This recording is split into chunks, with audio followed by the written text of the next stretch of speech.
What the fuck?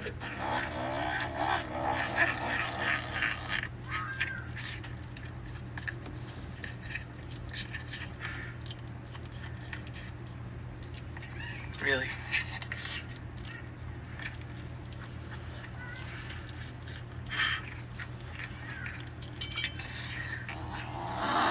Oh, oh, oh, oh, oh, oh, oh.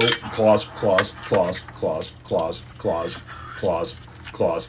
Damn, damn. I can feel it. I can feel it. I can feel it. I can feel it. I can feel it. Shit. Shit. What the fuck?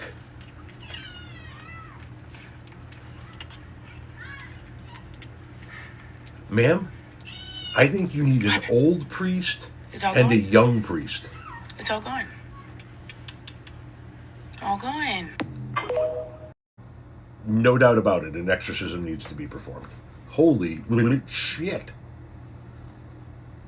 Got 5 cats in this house.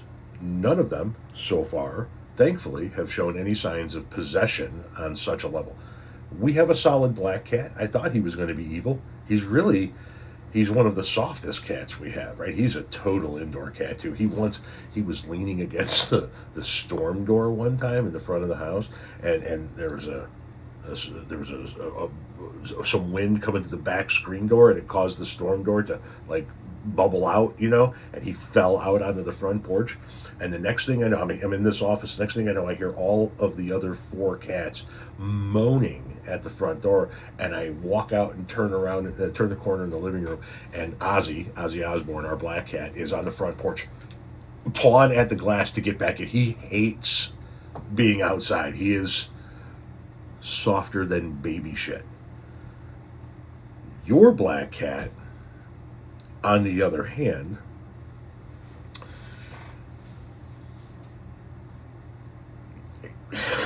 you might want to shave that cat to look for the 3 6s. I'm just saying. That yes, you need holy water and a couple of priests. And how do you sleep at night knowing that thing's in the house? I'd be like this.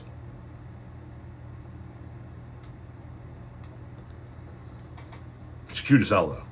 It's cute as hell. Just a skosh evil.